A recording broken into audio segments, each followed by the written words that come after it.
আজকে যে উদ্দেশ্যে নিয়ে এখানে এসেছিলাম, কিন্তু এখানকার প্রেক্ষাপট তা ভিন্ন কিছু আমাকে দেখালো। ভেবেছিলাম কোন একটা মাহফিলের মতো কিছু একটা হবে, কিন্তু আলহামদুলিল্লাহ আপনাদের এই কার্যক্রম দেখে এটা একটা আশ্চর্যজনক একটা ব্যাপার। এটা একটা প্রশংসনীয় কাজ যে আজও বাংলার জমিনে বিভিন্ন ভাইদের মাঝে কল্যাণকর চিন্তা রয়েছে। তো যেহেতু এটা ওয়াজ মাহফিল বা লম্বা আলোচনা করার দিক নির্দেশনা নয়, তবে আমি কোরআন হাদিস থেকে মাত্র দুইটা কথা বলবো, যেহেতু আমাকে বলেছে 10-15 মিনিটের মধ্যে যাতে কথাগুলোকে সমাপ্ত করা যায়। আপনারা যারা কল্যাণকর কাজে নিয়োজিত থাকেন, আমরা যেমন ধর্মীয় দৃষ্টিকোণ থেকে বিচার করি, আর যারা সমাজের বিভিন্ন পর্যায়ের লোক রয়েছেন তারা তাদের শিক্ষা দীক্ষা তাদের মান অনুযায়ী তারা চিন্তা ভাবনা করে। এই ধরনের কাজে প্রশাসন আপনাদেরকে একরকমের সাপোর্ট করবে, যারা নেতৃস্থানীয় ব্যক্তি তারা একরকমের সাপোর্ট করবে, কেউ তো বাহাবা দিবে। আর ধর্মীয় দৃষ্টিকোণ থেকে আমরা আপনাদেরকে ইসলামিক আদব কিছু বলতে পারি। যেমন যেই কাজটা আপনারা সংঘবদ্ধ হয়ে করতেছেন, যে রক্তদান করা, নিঃসন্দেহে এটা একটা কল্যাণকর দিক, এটা একটা ইসলামের আদব। কোরআনে আল্লাহ সুবহানাহু ওয়া তাআলা বলেছেন, ইয়া আইয়ুহাল্লাযীনা আমানু উদখুলু ফিস সিলমি কাফা, তোমরা পরিপূর্ণের সাথে ইসলামে প্রবেশ করো। তাহলে ইসলামে প্রবেশ করা মানে শুধু নামাজ, রোজা, হজ, যাকাত করা নয়। ইসলামে প্রবেশ করার 4টা দিক আছে। এক, বিশ্বাসগত দিক থেকে আল্লাহর প্রতি সঠিক জ্ঞান রাখা, বিশ্বাস রাখা। বিশ্বাসগত দিক থেকে আপনাকে মুসলিম হতে হবে। তেমনি ইবাদতগত দিক থেকে আপনাকে মুসলিম হতে হবে।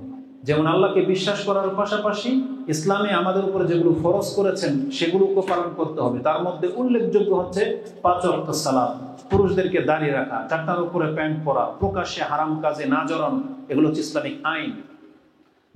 তৃতীয় দিক হচ্ছে চরিত্রগত দিক, আখলাকগত দিক। মানুষের সাথে কিভাবে আদান প্রদান করা হয়, মানে ভাষাটা কেমন হবে, আচরণটা কেমন হবে, পিতামাতার সাথে, শিক্ষকদের সাথে, বয়োজ্যেষ্ঠদের সাথে, নেতৃস্থানীয় ব্যক্তিদের সাথে, ওই আদবটাকেও ইসলামের অন্তর্ভুক্ত করা হয়েছে। চতুর্থ ধাপ হচ্ছে মামালাত, অন্যের সাথে আদান প্রদান।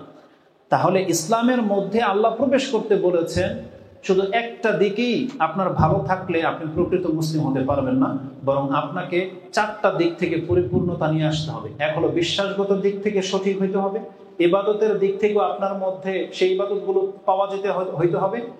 তৃতীয়ত হচ্ছে আপনার চরিত্র ঠিক থাকতে হবে। আজকে অধিকাংশ স্কুল কলেজের পোলাপানদের চরিত্র কিন্তু অনেক নষ্ট হয়ে যাচ্ছে। এটা শুধু স্কুল কলেজের না, মাদ্রাসার ছাত্রদের একই অবস্থা।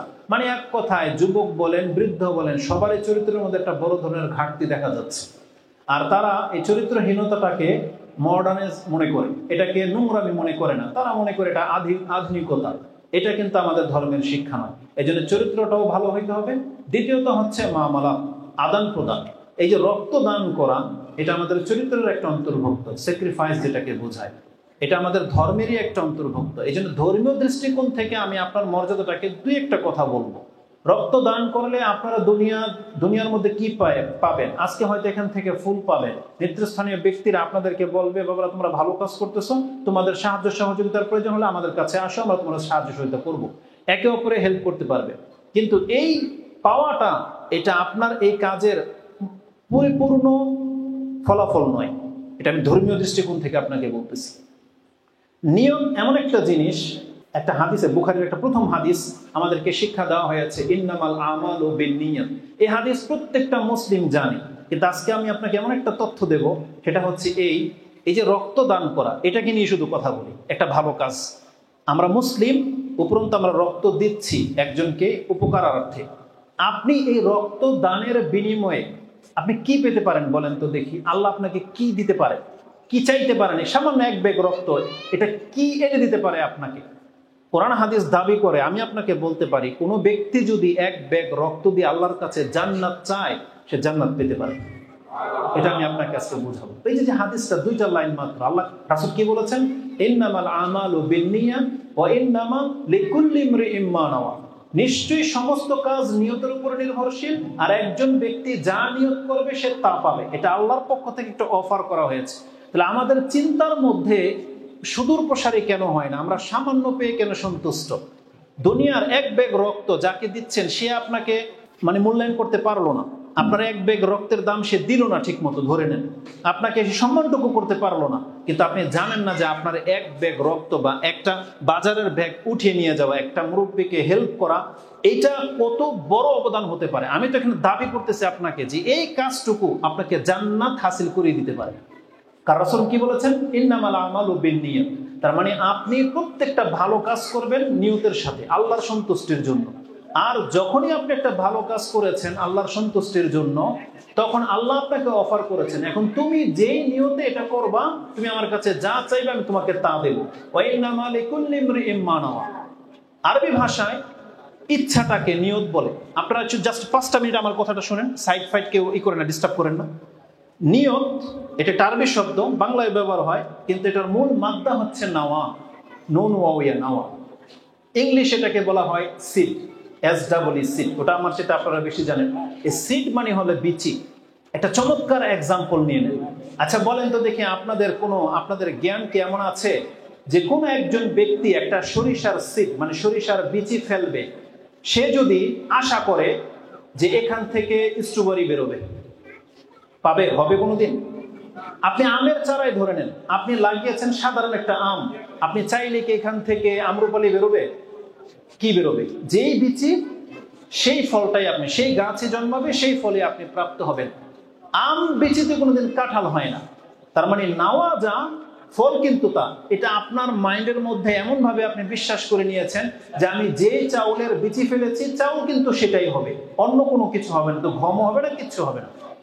এই কথাটা যাদের জানা আছে, আল্লাহ তাদেরকে বলেছেন, বান্দা তোমার ভালো কাজের নিয়ত যা হবে তুমি তা পাইবা। বিচি যদি তোমাকে সেম ফল এনে দিতে পারে, মানে আগেই বলেছি নাওয়া মানে হচ্ছে সিড, আর যেই বিচি ফল তা। আল্লাহ সুবহানাহু ওয়া তাআলা ইসলামিক কাজগুলোকে আমাদেরকে এইভাবে পেশ করে দিয়েছেন, তোমার যে নিয়তটা, কাজের যে নিয়ত, এটা যদি জান্নাতের নিয়ত হয়, তাহলে বান্দা কি হবে? দুনিয়া হবে না জান্নাত হবে? রাসূল কি বলেছেন, ওয়া ইন্নামা লিকুল্লি ইমরিইম মা নাওয়া। একজন ব্যক্তি ভালো কাজ করে সে আল্লাহর কাছে যা নিয়ত করবে ফলাফল তাই হবে। তার মানে বিচি যা, গাছ তা। এজন্য এই রক্তদানের কর্মসূচিতে আপনারা অংশ নিয়েছেন। এখানে আশা করি সবাই মুসলিম। যদি অমুসলিমও কেউ থেকে থাকেন, আমরা তাকে বলবো ইসলামের দিকে আসতে। এটা একটা আমাদের মেসেজ। দ্বিতীয়, যারা মুসলিম আছেন, আপনার যেটা আপনি মুসলিম হিসাবে আপনার যে কোনো ভালো কাজের কিন্তু অনেক মূল্য আছে, আপনি সেটাকে আল্লাহর জন্য করার চেষ্টা করেন। এটা আমাদের পক্ষ থেকে মেসেজ থাকবে। এই যে যারা আপনাদেরকে নিয়ে সংগঠনটা বানিয়েছে, তারা হয়তো আপনাদেরকে তেমন সন্তুষ্ট করতে পারবে না কোনো কিছু দিয়ে, কিন্তু আপনি যদি আল্লাহর সন্তুষ্টির জন্য কাজ করেন, তাহলে এই কাজ করা আপনার জন্য সহজ হয়ে যাবে। এখন আমি রাসূল সাল্লাল্লাহু থেকে আরেকটা হাদিস আমি আপনাকে শোনাই, যেটা ইমাম মুসলিম কোট করেছেন। রাসূল সাল্লাল্লাহু বলেছেন, মান নাফাসা কুরবাতা, কোন ব্যক্তি যদি কোন একটা বান্দার কোন একটা কষ্টকে যদি দুনিয়াতে দূর করে দেয়, নাফাসাল্লাহু কুরবাতাম মিনাদ দুনিয়া ওয়াল আখিরাহ। তার মানে আল্লাহ সুবহানাহু ওয়া তাআলা সেই ব্যক্তির দুনিয়া এবং পরকালের কষ্টটাকে দূর করে দেবে। তারপর রাসূল সাল্লাল্লাহু আলাইহি ওয়াসাল্লাম বলেছেন, যেই ব্যক্তি মাইয়াসসারা আলা মুসিরিন ইয়াসসারাহুল্লাহু আলাইহি, যেই ব্যক্তি কোনো একটা ব্যক্তির বোঝাকে হালকা করে দেবে, আল্লাহ তার বোঝাকে হালকা করে দেবে। তার মানে এই হচ্ছে ইসলামিক আদব। রাসূলুল্লাহ সাল্লাল্লাহু আলাইহি ওয়াসাল্লামের কাছে যখন প্রথম ওহী নাজিল হয়, তিনি ভয় পেয়েছিলেন এবং জিবরিলকে দেখে জ্বর চলে আসছিল। তখন খাদিজা রাদিয়াল্লাহু তাআলা আনহার কাছে যখন তিনি গিয়েছেন যে আমাকে চাদর দিয়ে ঢেকে নাও, আমার ভয় হচ্ছে আমার নফস সম্পর্কে, আমি হয়তো কোনো ক্ষতিগ্রস্তের অন্তর্ভুক্ত হয়ে গেলাম, তখন সান্ত্বনা স্বরূপ খাদিজা রাদিয়াল্লাহু তাআলা আনহা রাসূল সাল্লাল্লাহু আলাইহি ওয়াসাল্লামকে 5টা কথা বলেছিলেন, যে এই গুণগুলো ছিল রাসূলুল্লাহ সাল্লাল্লাহু আলাইহি ওয়াসাল্লামের।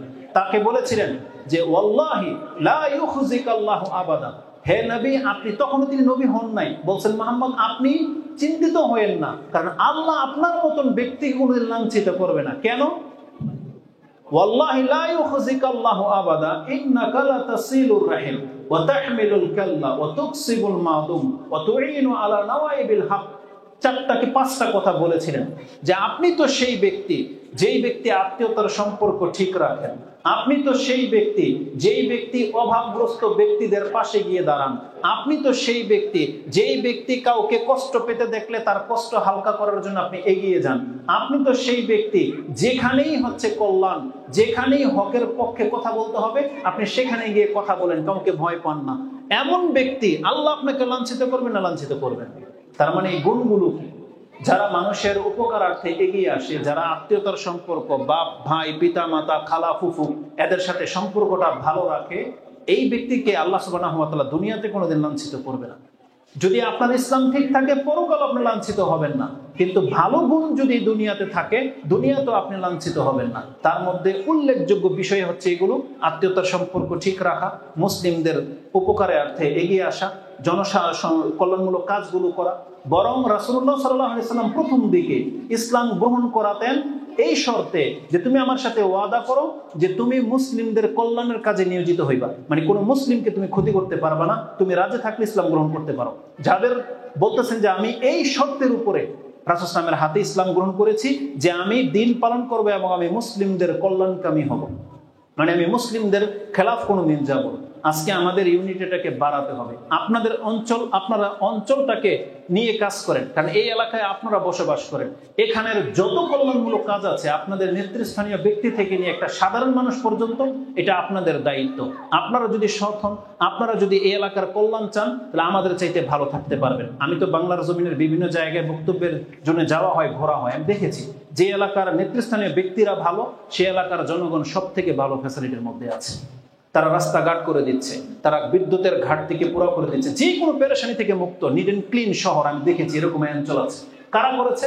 এই নেতৃস্থানীয় ব্যক্তিরা করেছে। আর তারা তাদের যুবকদেরকে নিয়ে, যুবকরাও এতটা ভদ্র যে নেতাদেরকে মূল্যায়ন করে, তাদের পাশে থাকে, তাদের বিরুদ্ধাচারণ করে না। এই জন্য আপনারাও এমন ব্যক্তিদেরকে নেতা বানাবেন যারা আপনার অঞ্চলের কল্যাণ চায়, আর যখন হয়ে যাবে তার বিরুদ্ধাচারণ করতে পারবেন না।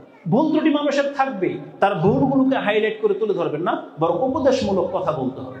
আর এমন ব্যক্তিদেরকে চয়ন করবেন। তো এইভাবে যদি পথ চলা হয় এক একটা সমাজ ভালো হয়ে যাবে। আর এক একটা সমাজ ভালো হয়ে গেলে আমরা পুরো বাঙালি জাতির একটা ভালো জাতি হিসেবে আমরা পরিচিত প্রাপ্ত হব। এই জন্যে কিছু কিছু দৃশ্য দেখা যায় কোনো কোনো অঞ্চলে দুই গ্রুপে বল্লম তেটা জুতা নিয়ে একে অপরের উপরে মারামারি করে, অথচ প্রত্যেকে মুসলিম ভাই। আপনাদের অঞ্চলে যেন কোনোদিন এটা হইতে না পারে। এই ক্ষেত্রে আমাদের একটু ত্যাগ লাগবে। এক হাত জায়গার ব্যাপারই তো, এক হাত জায়গার ব্যাপার। আপনি আপনার চাচাতো ভাই আপনার চাচার বিরুদ্ধে অস্ত্র নিয়ে দাঁড়িয়ে গেছেন, এটা মুসলিমদের চরিত্র তো হতে পারে না। যেখানে রাসূলুল্লাহ সাল্লাল্লাহু আলাইহি ওয়াসাল্লাম বলেছেন সিবাবুল মুসলিমে ফুসুকুন ওয়া কিতালুহু কুফর, মুসলিম যদি মুসলিমকে গালি দেয় এটা হচ্ছে বড় পাপ, আর তার গায়ে হাত ওঠানো এটা হচ্ছে কুফরের পর্যায়ে পৌঁছে যাবে।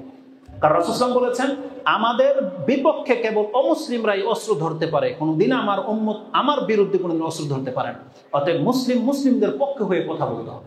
আপনার এলাকা আপনার কাছে সব থেকে বেশি প্রিয় হতে হবে, এই এলাকার জন্য আপনাকে দরদ দেখাতে হবে। তাহলে এইটা অবশ্যই প্রশংসনীয় একটা কাজ যে আপনারা একে অপরের রক্ত দানের এই কার্যক্রম হাতে নিয়েছেন। আমার মূল মেসেজ হয়তো আজকে থাকতো যে দিনের সাহায্যকারী হন। আল্লাহ আপনাকে ডেকেছে, যদিও আল্লাহ স্বয়ং সম্পূর্ণ। আল্লাহ বলেছেন ইয়া আইয়ুহাল্লাযীনা আমানু কুনু আনসারাল্লাহ, তোমরা আল্লাহর সাহায্যকারী হয়ে যাও। আমি আজকে ওই আয়াত নিয়ে কথা বলতাম যে কিভাবে আপনি একজন সাধারণ মুসলিম হয়ে আল্লাহকে সাহায্যকারী হতে পারেন। তাহলে আল্লাহকে সাহায্যকারী হওয়ার জন্য তিনটা কাজ, তিনটা দাবি। আল্লাহর রাসূলকে সাহায্য করা মানে হচ্ছে আল্লাহকে সাহায্য করা, আল্লাহর দিন মানে ইসলাম ধর্মকে সাহায্য করা মানে হচ্ছে আল্লাহকে সাহায্য করা, মুসলিমদের অভাবীদেরকে সাহায্য করা মানে হচ্ছে আল্লাহকে সাহায্য করা। কারণ আল্লাহ সুবহানাহু ওয়া তাআলা কিয়ামতের মাঠে বলবে, বান্দা আমি তো ক্ষুধার্ত ছিলাম, তুমি আমাকে খাদ্য দাওনি, আমি পিপাসার্ত ছিলাম, তুমি আমাকে পানি পান করাওনি, আমি অসুস্থ ছিলাম, তুমি আমাকে দেখতে যাওনি, সেবা শুশ্রূষা করোনি। তখন আমি বলবো আল্লাহ তুমি তো বিশ্ব জগতের পালন কর্তা, তোমার এগুলোর প্রয়োজন। তখন আল্লাহ সুবহানাহু ওয়া তাআলা বলবে আমার অমুক বান্দা তার অসুস্থ ছিল, তার চিকিৎসার প্রয়োজন ছিল, তুমি তাকে দেখতে যাওনি, চিকিৎসা করাওনি। যে তুমি করাতে তাহলে সেটা আমাকে করা হতো। তুমি যদি আমার ওই অভাবী ব্যক্তিকে খাদ্য দিতে সেটা আমাকে দেওয়া হতো। তাহলে আল্লাহ সুবহানাহু ওয়া তাআলা অভাবীদের পাশে দাঁড়ানোটাকে নিজের উপকারের দিকে সম্বোধন করে বলেছেন যে আমাকে সাহায্য করো। এর বদলে আপনি কি পাবেন? সূরা মুহাম্মদ 47 নম্বর সূরা 7 নম্বর আয়াতে আল্লাহ সুবহানাহু ওয়া তাআলা বলেছেন ইয়া আইয়ুহাল্লাযীনা আমানু ইন তানসুরুল্লাহা ইয়ানসুরুকুম, যদি তোমরা আল্লাহর সাহায্যকারী হও তাহলে আল্লাহ তোমাদেরকে সাহায্য করবে। এজন্য সবসময় অন্তরে একটা কল্যাণকর চিন্তা নিয়ে বাঁচতে হবে, অন্যের ক্ষতি করা এই মেন্টালিটি নিয়ে ঘুরতে হবে না। সবসময় চাইতে হবে যে আমি একটা ভালো কিছু করি। ইসলাম আমাদেরকে কি না দিয়েছে? যেখানে রাসূলুল্লাহ সাল্লাল্লাহু আলাইহি ওয়াসাল্লাম বলেছেন রাস্তা থেকে একটা কষ্টদায়ক বস্তু তুলে ফেলে দেওয়া এটা আমাদের ঈমানের অন্তর্ভুক্ত। এই শিক্ষা দেওয়া হয়েছে মুসলিমদেরকে। তাহলে সেই মুসলিম তো রাস্তা ভাঙতে পারে না, সেই মুসলিম তো অন্যকে ক্ষতি করতে পারে না। এজন্য আমাদেরকে কি করতে হবে? আমাদের মুসলিম ভাইদের প্রতি, আমাদের রাষ্ট্রে, আমাদের সমাজের প্রতি আমাদের দরদ দেখাতে হবে। একটা বিপ্লব নিয়ে আসার চিন্তা নিয়ে আমাদেরকে আগে বাড়তে হবে। আজকে আমরা যখন আসতেছিলাম, আমরা ইন্ডিয়ার একটা কথা বলতে বলতে টিকটকের মধ্যে দেখা যায় বা ভিডিও ক্লিপের মধ্যে ওরা নতুন নতুন কিছু আবিষ্কার করতেছে, খাদ্যের ধরন চেঞ্জ করে দিচ্ছে। কিন্তু আমাদের বাংলার পোলাপানগুলো কি করতেছে? সে অশ্লীলতার মধ্যে লিপ্ত, সে টিকটক নিয়ে ব্যস্ত। জীবনে কিছু হতে পারবেন টিকটক করে? কি হতে পারবেন? অন্যের ক্ষতি ছাড়া, গীবত ছাড়া, নোংরামি ছাড়া। একটা ব্যক্তি পড়ে গেছে, বয়োজ্যেষ্ঠ একটা ব্যক্তি, আপনি খিলখিল করে হাসছেন আর ভিডিও করে টিকটক বানাচ্ছেন। এটা যদি আপনার বাপ দাদা কেউ হতো, আপনার মা যদি হতো, না আমাদেরকে কি করতে হবে? দৌড়ে গিয়ে তাকে ধরা উচিত ছিল। ব্যথা ব্যথা পেলো কিনা সেটাকে দেখতে হতো, কিন্তু আপনি ভিডিও করে দিয়ে মজা পাচ্ছি, এটা মুসলিমদের মোটেও কাম্য নয়। এজন্য আমাদের যুবক সমাজকে এগিয়ে আসতে হবে, তাদেরকে হিতাহিত জ্ঞানকে কাজে লাগাতে হবে, তাদেরকে আরো সেন্সিয়ারলি ভাবতে হবে যে লাইফটা কি, আসলে বাংলাদেশের জন্য আমরা কি করতে পারি বা কি করছি, এটা আমাদেরকে দেখতে হবে। আমি শুধু আজকে ইসলামের দৃষ্টিভঙ্গি থেকে নয়, বাংলাদেশি হিসেবে আমি আপনাদেরকে চাচ্ছি যে আমরাও বিশ্বের মধ্যে নাম লেখাতে পারি বা এমন কিছু হতে পারি যেটা সবার কাছে একটা আইডিয়াল হিসেবে থেকে যাবে। এই আহ্বান নিয়ে আমি আমার বক্তব্যকে সংক্ষেপে